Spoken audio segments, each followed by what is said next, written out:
기도해 주신 분들께 진심으로 감사드립니다. 우리 사도행전 17장 1절부터 9절 말씀 함께 나누도록 하겠습니다.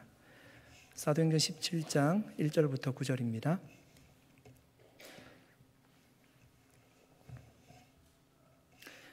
네, 말씀 교독으로 읽도록 하겠습니다. 제가 1절 말씀 먼저 읽겠습니다. 그들이 암비볼리와 아볼로니아로 다녀가 데살로니가 이르니 거기 유대인의 회당이 있는지라.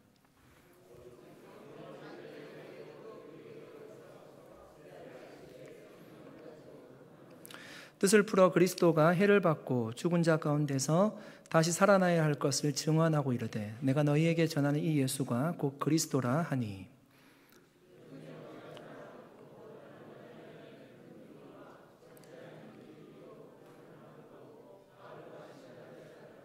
그러나 유대인들은 시기하여 저자의 어떤 불량한 사람들을 데리고 때를 지어 성을 소동하게 하여 야손의 집에 침입하여 그들을 백성에게 끌어내려고 찾았으나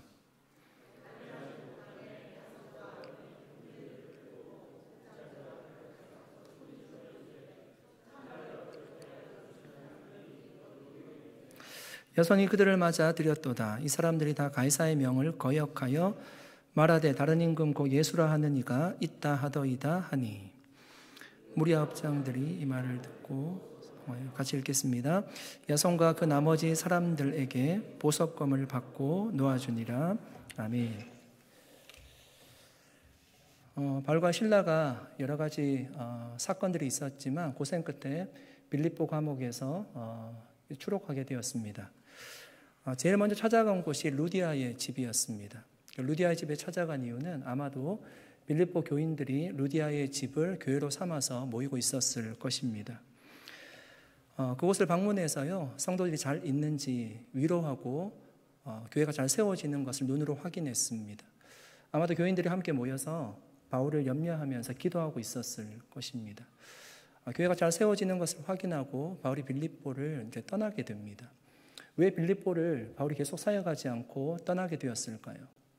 물론 우리가 알다시피 상관들이 빌립보에서 떠나주기를 바울에게 부탁했습니다. 물론 그런 것도 있겠지만 바울이 방문해 보니까 교회가 자신이 없어도 너무나 든든하게 세워져 가고 있는 현장을 보게 된 것입니다. 그리고 자신이 있으면 오히려 빌립보 교회가 핍박이 있을 것이라고 생각했을 수도 있습니다. 빌립보를 떠나서 바울이 다음 선교지로 생각한 곳이 바로 데살로니가라는 지역이었습니다. 1절 말씀입니다.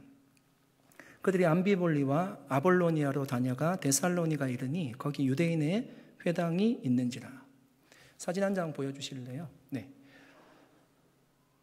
여기 보시면요, 바울이 빌립보를 떠나서 암비볼리, 아볼로니아 이 지역을 지나서 최종적으로 도착한 곳이 데살로니가였습니다.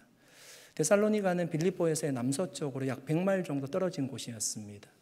마게도냐 지방이 큰 지방인데요, 거기서 수도가 데살로니가였습니다. 데살로니가는 문화, 행정, 정치의 중심지였습니다. 보시다시피 육로와 해로로 있는 곳이었기 때문에 많은 사람들의 왕래가 있었던 곳입니다. 그러니까 바울이 아마도 전략적으로 데살로니가에서 복음을 전하겠다라고 전하면 많이 효율적이었을 것이라고 아마 생각하게 되었을 것입니다. 데살로니가 빌립보 여러분 차이점이 있다면, 눈에 보이는 차이점이 있다면, 빌립보는 회당이 없었잖아요. 도착을 해보니까 유대인들이 모이는 모임이 없었고, 기도처를 찾아서 바울이 거기서 이제 루디아에게 복음을 전하게 되는데요. 데살로니가에는 회당이 있었습니다. 그러니까 원어 성경으로 보면 회당이 하나가 아니라 여러 개의 회당이 있었는데 한 회당을 방문한 겁니다. 정관사가 붙어져 있었거든요. 그 회당에 방문을 해서 바울이 복음을 전한 것입니다. 우리가 알다시피 유대인의 회당은 적어도 10명의 남성이 있어야지 회당을 만들 수가 있었습니다. 그러니까 여러 개의 회당이 데살로니가 있었다는 것은 데살로니가 유대인들이 많이 살았다는 얘기입니다. 여러분, 데살로니가에 왜 유대인들이 많이 살게 되었을까요? 이유는 간단합니다. 많은 사람들이 오가는 지역이었고 그곳이 중심지였기 때문에 다양한 이유를 가지고요, 많은 유대인들도 그곳에 모여들어서 살게 되었을 겁니다. 바울이 여러분 회당이 있는 도시를 방문하면 늘 제일 먼저 방문을 하는 곳이 바로 회당이었습니다. 그 회당 중심으로 바울은 늘 복음을 전했습니다. 왜 바울은 시장에서도 복음을 전할 수 있고요. 다른 곳에서도 많이 복음을 전할 수 있는데 특별히 회당을 방문해서 복음을 전하게 되었을까요? 로마서 9장 1절에서 3절 말씀이 저는 그에 대한 답이지 않을까 생각합니다. 내가 그리스도 안에서 참말을 하고 거짓말을 아니하노라. 나에게 큰 근심이 있는 것과 마음에 그치지 않는 고통이 있는 것을 내 양심이 성령 안에서 나와 더불어 증언하노니 나의 형제고 골육의 친척을 위하여 내 자신이 저주를 받아 그리스도에게서 끊어질지라도 원하는 바로라. 이런 바울의 마음에 큰 근심이 있습니다. 그치지 않는 고통이 있습니다. 그 고통의 원인이 무엇인가 하면 유대인들 때문입니다. 바울이 형제라고 부르는 유대인들이 복음을 믿지 않기 때문에 정말 복음을 믿는다라면요, 자신이 그리스도에게 끊어질지라도 나는 그것을 원하노라고 바울이 고백하고 있습니다. 마치 모세가 생명책에서 나를 지워주기를, 이 백성을 용서해 주시기를 모세가 기도하듯이 그런 마음으로 사역을 했던 것 같습니다. 회심을 하고요, 바울이 다메섹 도상에서 그리스도를 만나고 회심을 하고 다시금 예루살렘으로 돌아와서 가장 먼저 방문한 곳이 회당이었습니다. 회당에 들어가서 유대인들에게 복음을 전했는데요, 생각해보면 많은 유대인들이 굉장히 황당했을 겁니다. 그러니까 다메섹으로 떠날 때만 해도 그가 그리스도인들을 핍박하는 자였는데요, 다시금 돌아올 때는 그리스도인이 되어서 돌아왔습니다. 그 유대인들에게 복음을 전했던 겁니다. 물론 받지 않았습니다. 그리고 고향으로 바울이 피신하게 됩니다. 죽이려고 했을 때 피신하게 됩니다. 우리가 선교 여행을 계속 봐왔지만 1차 선교 여행 때도 바울이 방문하는 도시마다 회당에서 복음을 전했습니다. 그런데 결과는 비슷했습니다. 유대인들은 복음을 거부했습니다. 오히려 바울을 핍박했습니다. 다른 도시에 옮기면 그 도시로 옮겨서 바울을 핍박할 정도로 정말 죽도록 바울이 맞고요, 성 밖에 내쳐지기도 했습니다. 여러분, 이 정도로 우리에게 고난이 있다면 여러분 어떻게 선택하실 것 같으십니까? 사람들이 고난을 이겨낼 수 있다라고 생각을 할 수 있는데 그 고문하는 것을 보면요, 고난하고 고문하고 좀 다르긴 하지만 어떤 죄가 있어서 무엇을 불라고 이렇게 고문할 때를 보면요, 웬만한 사람들이 다 거의 100% 다 푼다고 합니다. 그 정도로 고통스러운 겁니다. 바울은 가는 곳마다 유대인들에게 고난을 당했습니다. 대부분은 포기할 것이고요, 아니면 그렇게 생각할 수 있겠죠. 그러니까 하나님의 뜻이 지금이 아니다라고 생각을 하고 시기와 때를 조금 기다리면서 한 발 물러나서 좌시하고 있을 수 있습니다. 하나님이 때가 되면 복음 전하게 하시겠지라고 생각을 하고요, 다음에는 그렇게 하지 않을 수도 있을 겁니다. 그런데 바울은 도시를 옮기면 다른 회당에 들어가서요, 계속적으로 회당에서 복음을 전했습니다. 정말 안타까운 마음을 가지고, 애끓는 마음을 가지고 유대인들에게 성경을 가지고 강론하고 복음을 전했습니다. 오늘도 한번 보실까요? 데살로니가 방문해서 2절에 이렇게 얘기합니다. 바울이 자기의 관례대로 그들에게 들어가서 새 안식일에 성경을 가지고 강론하여. 유대인들은 규례대로 안식일이 되면 회당을 찾았습니다. 회당에 들어가서 말씀을 읽었습니다. 뭐라고 얘기하는가 하면 새 안식일에 성경을 가지고 강론했다라고 합니다. 그러니까 새 안식일이라는 얘기가 어떤 얘기인가 하면 3주 동안 이런 뜻입니다. 그러니까 바울이 한 번 안식일을 날 그 회당을 방문하고요, 그만둔 것이 아니라 복음을 잘 설명했는데 알아듣지를 못하는 것 같습니다. 그러니까 유대인들이 믿는 성경은 구약 성경이잖아요. 그러니까 여기서 말하는 성경은 구약 성경일 텐데 바울이 율법학자입니다. 구약 성경을 가지고 예수가 그리스도라는 사실을 증거했습니다. 그러니까 유대인들은 성경을 잘 알고 있기 때문에 자신들이 아는 해석하고 다른 겁니다. 그러면 당연히 바울이 복음을 전할 때 많은 질문이 나올 겁니다. 그에 대한 대답을 많이 했을 것이고요, 그 기간이 3주가 걸렸다는 것입니다. 바울이 전한 복음의 핵심이 무엇인가 하면 3절에 이렇게 얘기합니다. 뜻을 풀어 그리스도가 해를 받고 죽은 자 가운데서 다시 살아나야 할 것을 증언하고 이르되 내가 너희에게 전하는 이 예수가 곧 그리스도라 하니. 뜻을 풀어, 구약 성경을 열어서요, 뜻을 풀어서 설명해 주었습니다. 너희가 지금 메시아를 기다리고 있는데, 그리스도를 기다리고 있는데 그 그리스도는 해를 받고 다시금 살아나야 한다는 것입니다. 그리고 그 그리스도가 누군가 하면 바로 예수라고 바울이 복음을 전한 것입니다. 바로 이 설명은 우리가 아시다시피 예수님께서 공생 사역을 하실 때 예수님이 누누이 제자들에게 몇 번씩 말씀했던 내용입니다. 마태복음 16장 21절입니다. 이때로부터 예수 그리스도께서 자기가 예루살렘에 올라가 장로들과 대제사장들과 서기관들에게 많은 고난을 받고 죽임을 당하고 제3일에 살아나야 할 것을 제자들에게 비로소 나타내시니.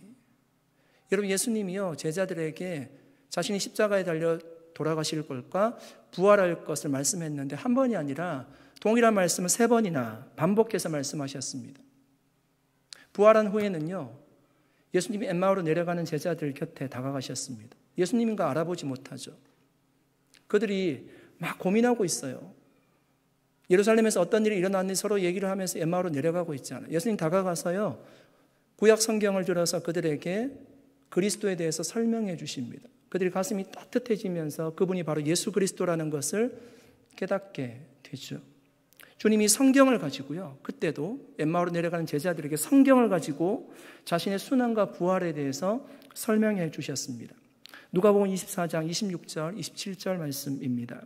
그리스도가 이런 고난을 받고 자기의 영광에 들어가야 할 것이 아니냐 하시고 이에 모세와 모든 선지자의 글로 시작하여, 이것이 구약 성경이죠, 모든 성경에 쓴 바 자기에 관한 것을 자세히 설명하시니라. 여러분, 예수님도요 제자들에게 말씀을 전할 때 그냥 말씀하시지 않고 구약 성경을 가지고 순환과 부활에 대해서 말씀을 전했고, 오늘 본문의 바울도 보니까 유대인들에게 말씀을 전하는데 그냥 얘기하지 않고요 구약 성경을 가지고 뜻을 풀어서 설명해 주었습니다. 바로 예수가 그리스도라고 증명합니다. 이런 바울이 예수가 그리스도라고 증거한 방법은 한 가지였죠. 구약 성경이었습니다. 그러니까 바울은 복음을 전할 때요 자신의 생각을 얘기하지 않아요. 예수가 그리스도가 되심을 증거하는 유일한 근거가요 구약 성경이었습니다. 여러분, 우리도 누군가에게 복음을 전할 때 효율적으로 복음을 증거하려면 성경 말씀을 기반으로 말씀을 전해야 됩니다. 말의 언변이 정말 좋으신 분들이 있으세요. 어떤 말을 하더라도요 너무 이렇게 말씀을 잘하시고 귀에 쏙쏙 들리게 말씀을 하시는 분들이 계십니다. 저도 이렇게 같이 사역했던 목사님들 보면 정말 말씀 잘하시는, 어떤 자리에도 말씀을 정말 잘하시는 분들 계시거든요. 정말 부러웠습니다. 그러니까 저는 이렇게 말하는 은사가 별로 없어서 정말 많이 준비해도 다 못하고 내려올 때가 너무너무 많거든요. 근데 뭐 그런 분들 너무너무 잘하세요. 그리고 때로는 우리가 복음을 전할 때 다양한 경험도 도움이 되잖아요. 내가 인생을 살아오면서 겪었던 일들을 통해서 이제 나누는 것들도 사람들의 마음을 움직이는 큰 방법이 되죠. 그러나 결국 여러분, 한 사람을 변화시키는 것은요 내가 가진 그 어떤 것도 아닙니다. 그것이 도움이 될 수 있을지언정 정말 사람을 변화시키는 것은 오늘 우리가 말씀을 확인하듯이 예수님도 바울도 그러했듯이 하나님의 말씀이라는 것을 우리는 확신해야 되는 것입니다. 그래서 우리는 말씀이 사람이 되어야 돼요. 그러니까 내 안에 말씀으로 가득해야지만 그 말씀이 효율적으로 증거가 되는 거예요. 복음을 전하기 전에 내가 먼저 말씀의 사람이 되어야지만 그 말씀이 내 안에서 흘러나오게 되는 겁니다. 예수님도 하나님의 말씀으로 십자가 부활을 설명했습니다. 바울도 말씀으로 예수가 그리스도라고 증거했습니다. 여러분, 복음을 전할 기회는요 우리에게 갑작스럽게 찾아옵니다. 어떤 경우에 어떤 자리에 갔는데 이때가 하나님이 이 사람을 붙여주신 때다라고 확신이 들 때가 있어요. 그때는 이제 말씀을 전해야 되는데 그때 내 안에 준비된 정리된 말씀이 없으면요 전할 수가 없어요. 말씀을 들을 사람이요 기다려주지 않습니다. 예수가 그리스도라고 내가 풀어내서 설명할 수 있는 그 말씀이 정리되어 있지 않으면 하나님이 주신 정말 중요한 기회를 놓쳐버리는 거죠. 나는 능력이 없어도요 내 안에 말씀이 있으면 그 말씀이 살아 역사하는 것입니다. 성령님께서 역사하시는 게 우리를 통해서 역사하실 때요, 말씀을 통해서 역사하십니다. 예수님이 말씀하시잖아요. 또 다른 보혜사가 오면 나를 증거하신대요. 우리가 말씀으로 가득하면요, 그 말씀을 사용하셔서 우리가 언변이 부족하고 경험이 부족하고 지혜가 부족해도 그 말씀을 듣는 사람의 마음을 움직이셔서요, 성령이 그렇게 역사하셔서 그 마음을 변화시켜 주시는 줄로 믿습니다. 그래서 우리는 말씀의 사람으로 준비되어야 하는 것입니다. 그런데 이런 말씀을 전할 때 참 신비로운 것은요, 그 설명을 들은 사람들의 반응이에요. 4절 5절 말씀입니다.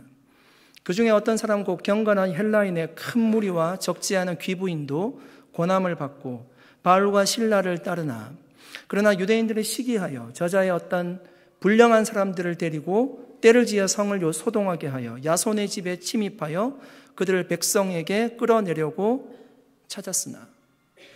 여러분, 이것이 왜 신비한가 하면요, 지금 바울이 회당에 들어가서 말씀을 전하잖아요. 모든 사람들이 다 말씀을 들었습니다. 그런데 복음을 받는 사람도 있고요, 복음을 받지 않는 사람도 있습니다. 동일하게 들어도 그런 다양한 반응이 일어나는 것입니다. 여기에 이제 말씀을 들으시는 성도님들, 또 온라인으로 예배를 드리시는 성도님들, 제가 전하는 말씀을 동일하게 들어도요, 말씀이 맞춰지고 우리가 나눌 기회가 있으면 나눠보면 은혜 받은 포인트가 다 다릅니다. 하나님께서 다양하게 역사를 하시는 거죠. 오늘 본문에 보니까 4절은 말씀을 받은 사람이고요, 5절은 말씀을 받지 않은 사람들입니다. 복음을 받아들인 사람은 어떤 사람이었을까요? 4절에 보니까 경건한 유대인들이 복음을 받았대요. 경건한 헬라인입니다. 경건한 헬라인들이 복음을 받았대요. 그러니까 여기서 말하는 경건한 헬라인들은 이방인이죠. 그러니까 이방인들인데 유대교에 관심을 가지고 유대교를 믿은 사람이 경건한 헬라인들입니다. 그들도 유대교의 그 규례에 따라서요, 안식일에 회당 예배에 참석한 것입니다. 당연히 바울이 거기 와서 복음을 전했기 때문에 그 복음을 그들도 같은 자리에서 들었겠죠. 여러분, 원래 헬라인들이 어떤 사람이었는지를 한번 생각해 보십시오. 헬라인들은 무엇을 쫓아서 살아가던 사람들이었습니까? 바울이 고린도전서에서 말하듯이 헬라인들은 지혜를 찾는 사람들입니다. 우리가 알고 있는 유명한 철학자들은 다 헬라인들이에요. 당시에 그 시대에도요, 수많은 철학자들이 있었습니다. 자신의 지혜를 강론하는 것을 기뻐하던 사람들이었습니다. 사람들이 모이면요, 철학에 대해서 얘기하는 거, 인생의 의미가 무엇인지, 신적인 존재는 무엇인지에 대해서 얘기하는 것을 좋아하던 사람들이었습니다. 그런데 평생을 지혜를 찾아 살았는데 자신의 영혼에 만족을 해줄 그 어떤 것도 발견하지 못했다는 것입니다. 헬라인들은 철학을 쫓아 살기도 했지만 무수한 신화를 쫓아 살던 사람들이었어요. 수많은 신전들이 있었죠. 그 신전들에 올라가서 이름 모를 신에게도 제사를 하던 사람들이 헬라인들이었습니다. 그런데도 자신의 영혼에 만족이 없는 거예요. 그래서 결국 그들이 관심을 기울이게 된 것이 유대교였습니다. 그래서 개종까지 하게 되었어요. 유대교가 이런 지혜를 쫓아서 많은 신들을 쫓아 살았지만 해결해 줄 수 없던 그 영혼의 궁핍함을 해결해 줄 수 있을 것이라고 믿었던 것이 유대교였습니다. 그런데 유대교 역시 그들의 영혼의 문제를 근본적으로 해결해 주지는 못했어요. 수많은 금기사항을 얘기합니다. 이것도 하지 말라, 저것도 하지 말라, 이것 지켜라, 저것 지켜라. 그런데 자신이 살아보니까 그것을 다 해나갈 수가 없어요. 힘든 것입니다. 그러던 중에 회당 예배에 참석을 했는데 그때 바울이 전하는 십자가 부활의 복음을 그 현장에서 경건한 헬라인들이 들은 것입니다. 여러분 보십시오. 옛날 헬라인들이 가지고 있던 것은 지혜였어요. 많은 신들도 섬겨보았습니다. 유대교도 믿어보았습니다. 그러나 그것이 그들의 영혼에 만족함을 주지 못했다는 것입니다. 여러분, 저는 오늘날 현대를 살아가는 현대인들도 마찬가지이지 않을까 생각합니다. 이런 고대에 비해서요, 우리는 훨씬 더 많은 지식을 가지고 있습니다. 우리의 신체에 대해서도 너무나 많은 지식을 가지고 있고요. 우주에 대해서도 많이 알게 되었고, 우리가 다른 나라 국가에 가보지 않아도 그 나라가 어떤 삶을 사는지 지금은 다 알게 되었습니다. 기후도 예전에는 예측하지 못하잖아요. 기후제를 드리고 하는데 지금은 웬만하면 정확하게 날씨도 우리가 확인할 수가 있습니다. 내가 궁금한 정보들을 인터넷에 열어서 우리가 조금만 설치해 보면 금방 알 수 있습니다. 그런 시대에 우리가 살아가고 있습니다. 고대에 비하면요, 수많은 지식을 우리가 가지고 살아가고 있습니다. 그런데 그럼 정말 현대를 살아가는 많은 사람들이 영혼의 만족을 가지고 살아가고 있습니까? 제가 보기에는 그렇지 않습니다. 아무리 정보가 많더라도요, 그것이 내 영혼에 만족을 주지 못해요. 많은 지식이 오히려, 많은 정보가 오히려 내가 무엇을 믿어야 될지 헷갈리게 할 때도 있습니다. 오히려 마음을 빈곤하게 할 때도 있어요. 내가 정말 어떤 진리를 쫓아 살아가야 될지 나를 헷갈리게 할 때가 있습니다. 현대인들이 자신의 영혼의 만족을 찾지 못하니까 수많은 즐거움을 찾지 않습니까? 쾌락에 빠져 살고 스포츠에 정말 열광하고요.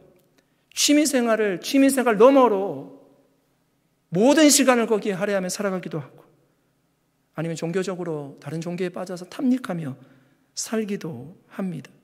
만족을 찾는 거예요. 어쩌면 다양한 방식으로요, 자신의 삶으로 우리에게 외치고 있는지도 모릅니다. 뭔가를 찾으려고 외치고 있는지도 몰라요. 근데 많은 사람들이 듣지 못할 뿐입니다. 여러분, 우리는 그 현대인들이 뭔가를 찾으려고 할 때 그 영혼의 깊은 소리를 성령의 음성으로, 하나님의 메시지로 들어야 될 영적인 귀가 열리게 되기를 축복합니다. 바울이 데살로니가 회당을 찾아서요, 십자가와 부활의 복음을 전하였듯이 우리도 정말 진리를 찾고자, 무언가를 찾고자 하는 그들에게 정말 이것이 진리라고, 이분을 믿으면 영혼의 만족을 얻을 것이라고, 쉼을 얻을 것이라고, 그 예수 그리스도를 전할 수 있는 그런 믿음의 삶을 살아갈 수 있기를 예수님의 이름으로 간절히 축복합니다. 또 복음을 받아들인 사람들을 보니까요, 첫 번째가 경건한 헬라인들이었는데 두 번째가 큰 무리가 있었대요. 아마 많은 사람들이 예수를 믿게 되었던 것 같아요. 근데 그 큰 무리들 중에는요, 적지 않은 귀부인도 있었다라고 합니다. 그러니까 귀부인들이 누군가 하면 데살로니아에 사는 유력한 지도자들의 부인이었대요. 그러니까 귀족들, 고관들의 부인들을 얘기하는 겁니다. 여러분, 귀부인들은 어떻게 해서 바울이 전하는 복음에 관심을 가지게 되었을까요? 학자들의 설명을 보니까 당시 대부분의 귀부인들은요, 남편 때문에 굉장히 행복하지 못한 삶을 살고 있었대요. 그러니까 당시 문화가 한 여자에게 이렇게 만족하며 살던 시대는 아니었던 것 같습니다. 그러니까 도덕적으로 굉장히 타락해 있던 시대였습니다. 그러니까 자신에게 별로 관심을 가져주지 않는 것입니다.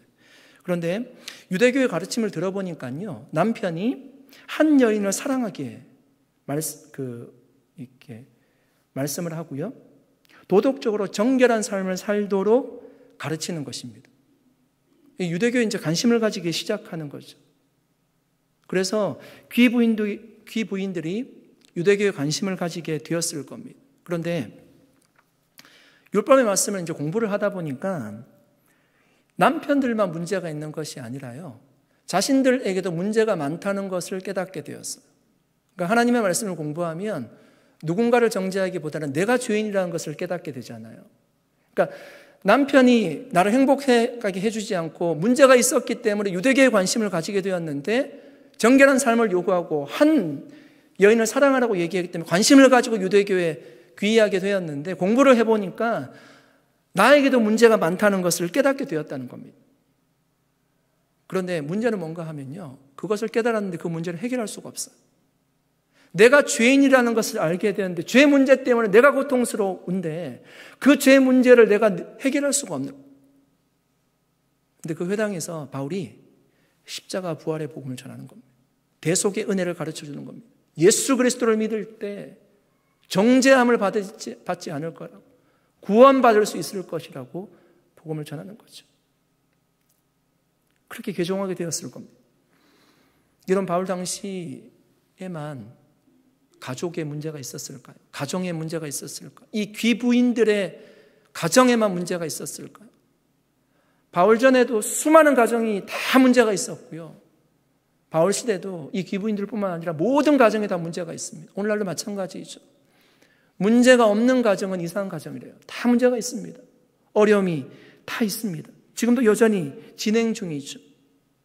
저는 오늘 말씀을 통해서 확신합니다. 그 문제도 오늘 본문의 귀부인들이 결국은 예수 그리스도를 만나고 문제의 실마리를 풀어가듯이, 여러분, 문제가 한꺼번에 다 해결되면 좋겠지만 그런 일은 우리의 인생 가운데 일어나지 않습니다. 우리가 천국 갈 때까지 문제를 안고 살아가는 겁니다.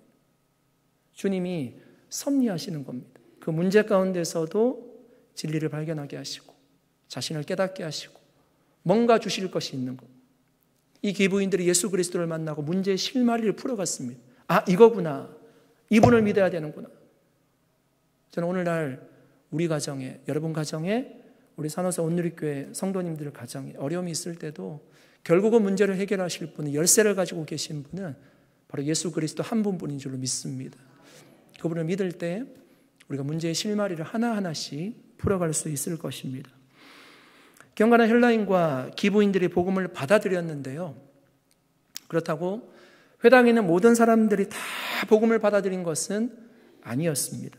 5절 말씀을 제가 다시 한번 읽어드리겠습니다. 그러나 유대인들은 시기하여 저자의 어떤 불량한 사람들을 데리고 때를 지어 성을 소동하게 하여 야손의 집에 침입하여 그들을 백성에게 끌어내려고 찾았으나. 여러분, 이 말씀 한번 보십시오. 지금 유대인들의 마음에 어떤 마음이 있습니까? 시기하는 마음이 생겼습니다. 왜 시기하는 마음이 생겼을까요? 여기서 시기한다는 것은요, 바울을 시기하는 겁니다. 왜 시기하는 마음이 생겼을까요?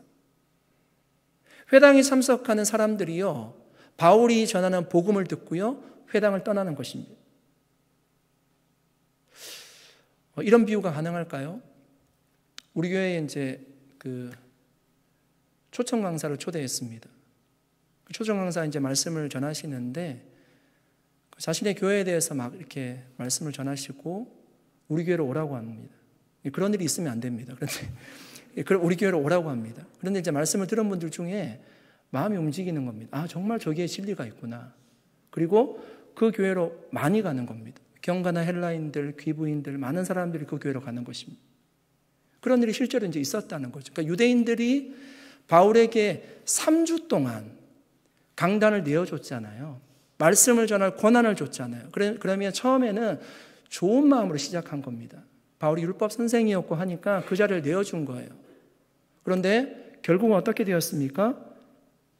사람들이 떠나가는 거예요. 그러니까 유대인들이 이제 위기를 느끼는 겁니다. 자신들이 믿는 종교, 이 기득권을 침범받게 된 거예요. 그러자 그들이 완전히 다른 사람이 되었습니다. 그들이 어떻게 변하는지 보십시오. 저자로 갔습니다.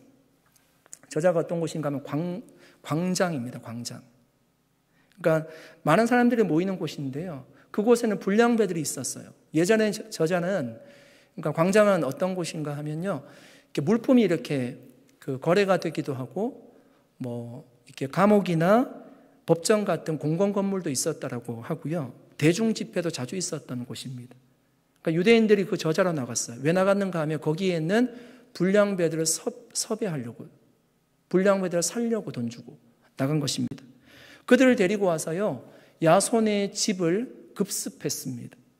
그러니까 바울과 실라를 붙잡으려고 불량배들을 유대인들이 사가지고요, 야손의 집에 들어간 것입니다. 그러니까 오늘날로 얘기를 하면, 정확하게 얘기하면 유대인들이 폭력배를 산 겁니다. 그들을 동원해서요, 자신의 손에는 더러운 것을 묻히지 않고 바울과 실라를 붙잡으려고 그 집에 들어간 것입니다. 여러분, 유대인들의 행위를 한번 보십시오. 바울은 우리가 말씀을 놔두었듯이 유대인들을 정말 사랑했습니다. 유대인들이 정말 복음을 받기를 원했어요. 그들이 복음을 받는다면 내가 그리스도께 끊어질지라도 괜찮더라고 얘기할 정도였습니다. 얼마나 기도하며 가슴 아파했는지 모릅니다. 그런데 그들이 바울이 전하는 복음 전혀 관심이 없었습니다. 오로지 자신의 기득권을 지키려고 할 뿐입니다.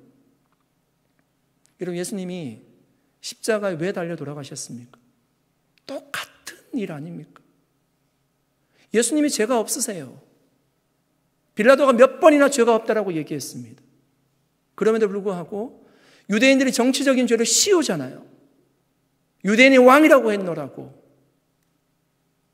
그래서 예수님을 죽이는 것이 아닙니까? 지금도 마찬가지죠. 여러분, 유대인들의 겉모습이 어땠을까요? 정말 거룩해 보였을 겁니다. 그들은 보기에는 종교적으로요, 완벽한 삶을 살아가던 사람이었어요. 열심히 말씀 읽던 사람이었고요. 기도도 열심히 했고 구제도 열심히 했습니다. 얼마나 사람들이 보기에 종교적으로 빈틈없는 사람이었는지 모릅니다. 종교적인 예식 철저히 지켰습니다. 그런데 그들은 보이는 모습과는 다르게요, 불량배들을 동원해서요 바울을 붙잡으려고 하고 있습니다. 여러분, 이것은 무엇을 보여주는 것일까요? 당시 유대교가 얼마나 타락했는지를 보여주는 겁니다. 하나님을 거룩하게 믿는 것처럼 보이지만 어느 정도로 타락해 있는지를 보여주는 겁니다.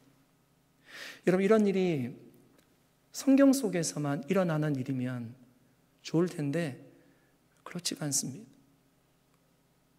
한국의 시사고발 프로그램에서 교회에 대해서 얘기를 할 때 어떤 교회 방영을 하는데 특별히 그 교회만 문제가 있었던 건 아니고요. 그런 얘기를 여러분도 많이 들어보셨을 겁니다. 교회 두 파로 나누어져서 싸우는데 그 용역을 사가지고요. 용역을 사가지고 교회당 문을 걸어 잠그고 상대편이 예배드리지 못하도록 문을 지키고 있습니다. 한쪽에서는 용역을 사서 그 문을 뚫고 들어와서 예배를 드리려고 하고, 한쪽은 용역을 사서 문을 지키면서 예배를 드리게 하지 못하도록 하는 겁니다. 그런 일이 실제로 일어나죠. 용역들은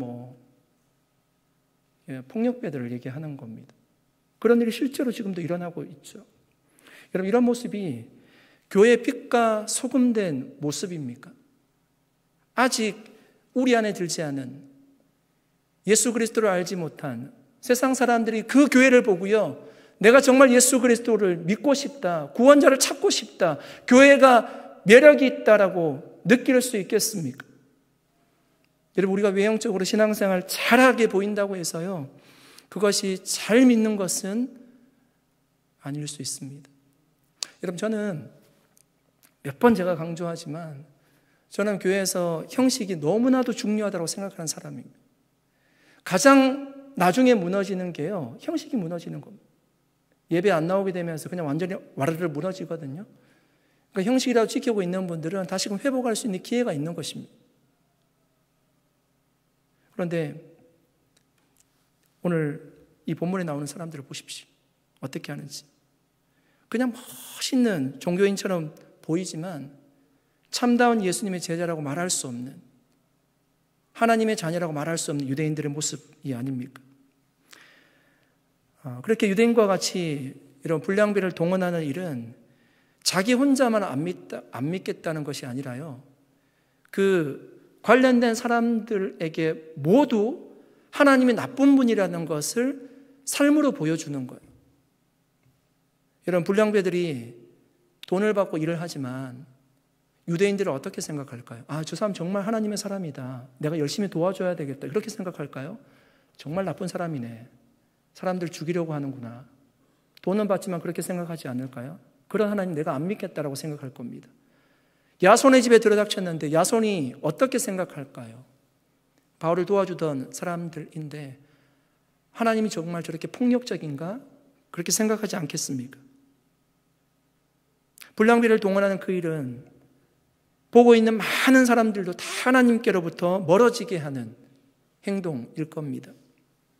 사랑하는 여러분, 내가 진실된 믿음을 가지고 있는지는 결국 내 행동을 통해서 드러나게 되어 있습니다. 유대인들의 모습이 종교적으로 위험 있는 모습일지라도 그들의 열매는 악한 열매였습니다. 사람들을 죽이려고 하고 있습니다. 그런데 바울과 실라를 한번 보십시오. 아주 초라한 모습이거든요. 빌립보에서 올 때 많은 고문을 당했잖아요. 몸도 만신창이가 되어서 왔을 겁니다. 볼품 없었을 겁니다. 그런데 그들의 열매를 보십시오. 많은 사람들이 예수를 믿게 되었어요. 경건한 헬라인들, 기브인들, 많은 사람들이 예수를 믿게 되었습니다. 선한 열매를 맺고 있습니다. 여러분, 우리도 보이는 모습에 속지 말아야 됩니다. 그 말이 화려하고 교회가 화려하고 사람이 좋아 보이고 이런 외모에 우리의 마음을 빼앗기면 안 돼요. 여러분, 사실 이단들일수록요 친절하고 정말 자유롭고요 매력 있는 부분이 없지 않아요. 화려함이 있습니다. 거짓 진리일수록 뭔가 우리의 호기심을 끌만한 뭔가가 있다는 거죠. 그러나 그 속은요 빈 것뿐입니다. 아무리 화려한 포장지를 가지고 있어도 그 내용물이 없으면요 그것은 빈 껍데기일 뿐이죠. 아무 쓸모없는 것입니다. 사랑하는 여러분, 우리가 계속 관심을 두어야 할 분은 예수 그리스도밖에 없습니다. 그분이 유일한 진리이시고 우리에게 지금도 참 생명을 주시는 분이십니다. 풍성한 꼴을 먹여주시는 분이십니다. 오직 예수 그리스도 그분에게만 우리가 관심을 가지고 관심을 두고 그분을 쫓는 신실한 제자들이 다 될 수 있기를 예수님의 이름으로 간절히 축복합니다. 유대인들이 불량배를 데리고 야손의 집에 들여닥쳤는데요, 바울과 실라를 붙잡지 못했습니다. 그래서 유대인들이 그냥 돌아가지 않고요 야손과 형제들을 끌고 읍장들에게로 갔습니다. 읍장들은 누군가 하면 마게도냐 지방의 5명의 행정관들이었습니다. 그러니까 마게도냐 지방을 다스리는 5명의 행정관들이 소요가 일어날 것 같으니까 거기 와서 이제 문제를 해결하려고 했던 것입니다. 그들이 있는 그곳에 유대인과 불량배들이 야손과 그의 형제들을 질질 끌고 간 것입니다. 그리고 외치는 거예요. 6절 하반절입니다. 천하를 어지럽게 하던 이 사람들이 여기도 이름에 야손이 그들을 맞아 들였도다. 바울은 빌립보에서요 거의 같은 직업을 받았습니다. 로마 사람들이 받지도 못하고 행하지도 못할 풍속을 전하는 자라고 얘기했습니다. 로마 법을 어기는 사람으로 오해를 받았죠. 데살로니가에도 비슷한 얘기를 듣고 있습니다. 천하를 어지럽게 하는 이 사람들이, 천하가요 로마 제국을 얘기하는 겁니다. 로마 제국을 어지럽게 하는 사람들이라는 것입니다. 국가에 도움이 되지 않는 사람들이라는 거죠. 7절 말씀 읽어보겠습니다. 야손이 그들을 맞아 들였도다. 이 사람들이 다 가이사의 명을 거역하여 말하되 다른 임금 곧 예수라 하는 이가 있다 하더이다 하니. 이런 바울이 어떤 자라고 고발하고 있습니까? 가이사의 명을 거역하여 말하되 다른 임금 곧 예수라 하는 이가 있다 하더이다. 여기서 가이사는 로마 황제이죠. 로마 황제 외에 예수라는 임금이 있다고 말했다는 것입니다. 이보다 더 큰 죄가 어디 있습니까? 로마 제국 내에서 다른 왕이 있다라고 얘기했노라고 얘기하는 거죠. 그럼 실제로 바울은요 아마 예수를 왕으로 소개했을 겁니다. 그러나 그 의미가 로마 황제를 대신하는 왕은 아니었습니다.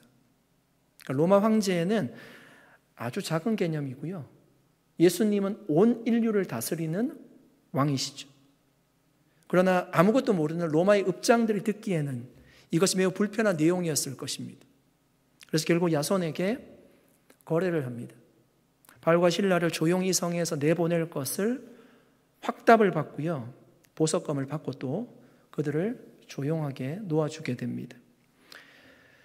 이제 말씀을 정리하겠습니다. 여러분, 요한복음 3장에 보시면 예수님께서 세례를 베푸는 장면이 나오는데요, 그 주변에서 세례 요한도 세례를 베풀었습니다. 그 모습을 세례 요한의 제자들이 보았는데 마음이 좋지 않았습니다. 왜냐하면 예수님도 세례 요한에게 세례를 받은 사람이었을 뿐입니다. 많은 사람들이 다 예수님께 그냥 몰려가니까요, 그것을 보고 마음이 좋지 않아서 세례 요한의 제자들이 세례 요한에게 가서 이렇게 얘기했습니다. 두란노 우리말 성경으로 제가 요한복음 3장 26절 한번 읽어드리겠습니다. 요한의 제자들이 요한에게 와서 말했습니다. 랍비여, 전에 요단강 건너편에서 선생님과 함께 계시던 분, 선생님이 증언하셨던 그분이 지금 세례를 주고 있는데 사람들이 다 그분께로 가고 있습니다. 다 예수님께 가니까요, 자신이 스승이 초라해 보이는 것입니다. 그 얘기를 하는 거죠. 세례 요한이 이 얘기를 듣고 어떻게 대답했을까요? 30절, 우리가 잘 아는 말씀입니다. 그는 흥하여야 하겠고 나는 쇠하여야 하리라. 사랑하는 여러분, 요한의 마음에는요, 시기하는 마음이 전혀 없어요. 요한은 자신의 위치를 정확히 알고 있습니다. 자신은 그리스도를 예비하는 사람이라는 사실을 잘 알고 있습니다. 그러나 여러분, 오늘 본문의 유대인들을 한번 보십시오. 그들의 마음에는요, 시기하는 마음으로 가득 차 있습니다. 그 시기하는 마음 때문에 복음을 받지도 못했고, 그 시기하는 마음 때문에 불량배들을 불러들여서요, 사람들을 잡아오고 핍박했습니다. 사랑하는 여러분, 우리의 마음에 어떤 마음이 있습니까? 시기하는 마음은 사람을 죽이는 마음입니다. 자기도 죽이고요, 상대방도 죽입니다. 나만 예수를 믿지 못하게 하는 것이 아니라 나와 관련된 모든 사람들이 다 힘들어집니다. 그런데 세례 요한과 같이 예수 그리스도를 사랑하는 마음으로 가득 차 있는 사람은 생명을 살리는 말을 하고 사역을 하게 됩니다. 우리의 마음에 시기하는 마음이 아니라 정말 예수를 사랑하는 마음으로 가득 채워서 우리가 하는 말과 행동을 통해서 사람을 살리는 역사가 일어날 수 있기를 예수님의 이름으로 간절히 축복합니다. 기도하겠습니다. 하나님 감사합니다. 오늘도 하나님의 말씀을 함께 나누었습니다. 바울이 데살로니가에 가서 말씀을 전했던 현장을 보게 됩니다. 말씀을 전할 때 그 말씀에 반응하는 사람도 있었고 그렇지 않은 사람도 있었습니다. 하나님, 우리 마음 가운데도 어떤 마음이 있는지를 돌아보고 예수가 그리스도라는 복음 위에 굳건하게 서서 시기하는 마음을 내려놓고 사랑하는 마음을 품고 사람을 살리는 말과 행동을 할 수 있도록 역사하여 주시옵소서. 감사드리옵고 예수님의 이름으로 기도드립니다. 아멘. 우리 함께 찬양 드리고 기도하겠습니다.